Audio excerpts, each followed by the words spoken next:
Hey everybody, this is Dillon Naber Cruz, and I'm the author of the book Go Golden and also a blogger at tattooedtheologian.com, where I write about theology from sort of a permaculture lens. Recently I gave an author talk about my book, and often when I talk about permaculture to people who've never talked about it or thought about it, I use the dandelion as one of plants that really symbolizes this particular permaculture ethos of stacking functions, meaning that in a design site, we want, as permaculturists, to have elements in that site that do more than one thing. So, for instance, a plant's not just there to give us its leaves or its seeds or something like that. It's going to be doing something else, providing some other resource. So the dandelion really does a wonderful job of being an illustration of this because it stacks functions in a powerful way. So starting from the taproot, which a dandelion has a really long taproot that penetrates into soil and breaks up hard pan soil that needs aeration. And aeration is the process of having oxygen come into the soil so that the biological beings that live in that soil, bacteria, and so forth that rely on oxygen can proliferate. So the taproot is breaking up hard pan soil, creating aeration, which facilitates soil growth and soil fertility. This is really important, just from a taproot.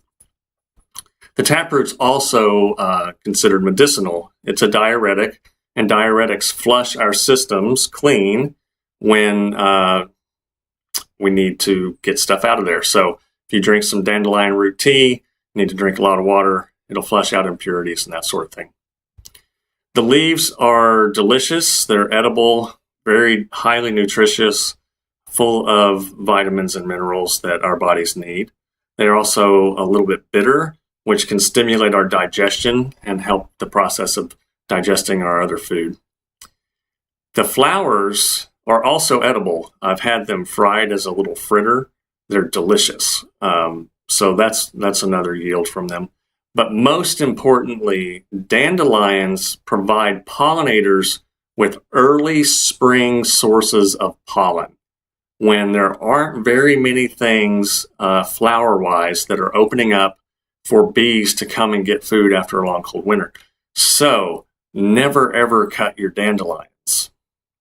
And the final thing that I highlight in my book is the fact that children love to pick dandelions and blow the seeds into the air. And in the book, I comment that the world needs a lot more of that sort of thing right now. And we certainly do with climate change and some of the ecological problems that we're facing because of our own inability to live within nature's limits. So the other day, I was standing in front of my windows, and out in front of my house, I have a very small patch of ground in which, instead of having a little lawn there, I have created over the course of the last 3 years now, a pollinator garden. And in that pollinator garden, I let the dandelions come every spring and flower, and every spring I find bees there and wasps there coming in to get the pollen. Well, the other day as I looked out, there was a little girl from my street standing in the middle of the flowers, and she was blowing the dandelion seeds into the wind. So I opened up the door and I told her mother, I was like, please let her pick as many of the dandelions as she wants and do that whenever she comes by. Because I just wrote about it in my book and said that the world needs that kind of whimsy. So it's really great to see her out here. And her mother was really appreciative of that, probably thinking that I was going to say, hey, get your kid out of my flowers. But instead, I was like inviting her in to do this thing that provides her child with a moment of joy.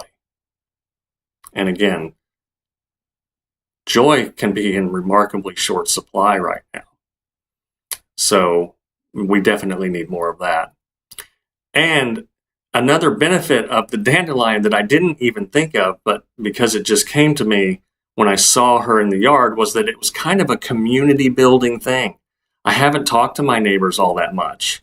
It can be kind of hard for me to do that, to initiate those conversations sometimes.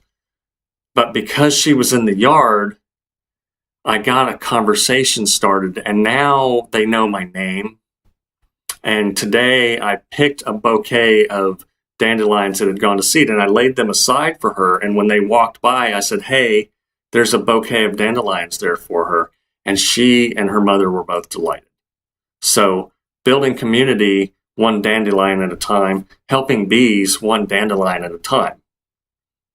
This is an illustration of another permaculture principle of make small changes for great effect. So we can do something small, but it has a really big ripple effect on our communities and our world. So again, never cut your dandelions. Definitely don't pour poison on them. That stuff, glyphosate and all those kinds of Roundup kind of things, are terrible for not only your yard, but your own personal health. It's a cancer-causing thing. And also, check out my book, Go Golden. It's available on Amazon or on the publisher's website, whipandstock.com.